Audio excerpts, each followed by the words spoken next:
एक बहुत सुंदर महिमा शिव जी के अभिषेक की बताई है कि यदि शिव जी का जल से कोई अभिषेक करे और उसके बाद उस जल को 3 बार वह पी ले तो उसके अंदर जितने भी पाप हैं वे सब नष्ट हो जाते हैं। इसीलिए शिव जी को चढ़ाए गए जल की बहुत अधिक महिमा है।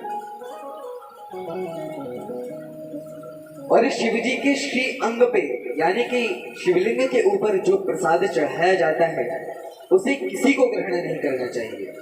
और उसको ग्रहण करने वाले अलग लोग हुआ करते थे, परंतु आजकल लोग इस मर्यादा को भूल गए हैं।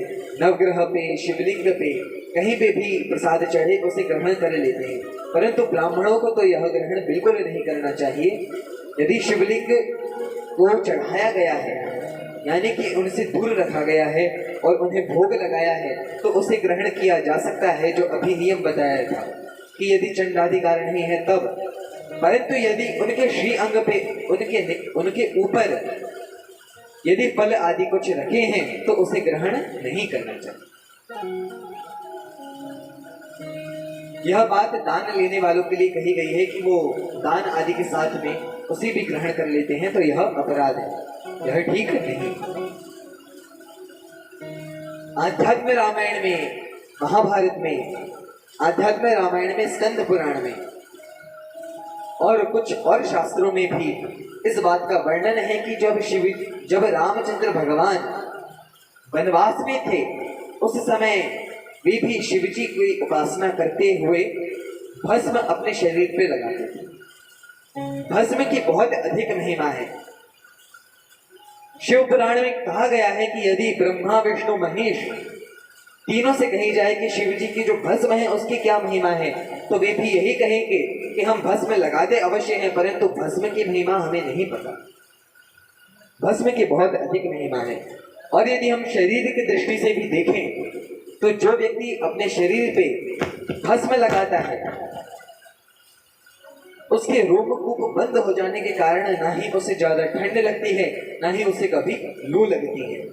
और संसार वाले वैसे ही दूर रहते हैं। बाबा जी आप जाओ, यहाँ हमारे सफेद कपड़े हैं, तो वैसे ही माया दूर रहती है, लोग चिपकते नहीं है।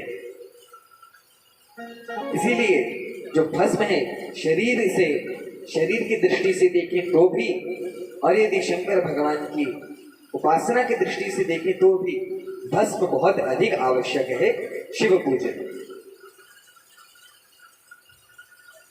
उसके बाद वर्णन है त्रिपुंड्र के विषय में, यानी कि जब हम भस्म का मर्दन कर ले उसके बाद त्रिपुंड्र लगाना चाहिए।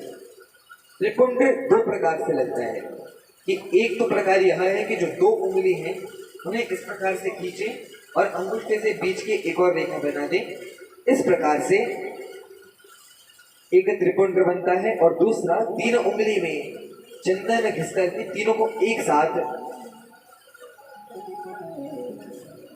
तीनों से एक साथ त्रिपुंड्र बनाया जाए तो इन 2 प्रकार से शिव जी का त्रिपुंड लगता है।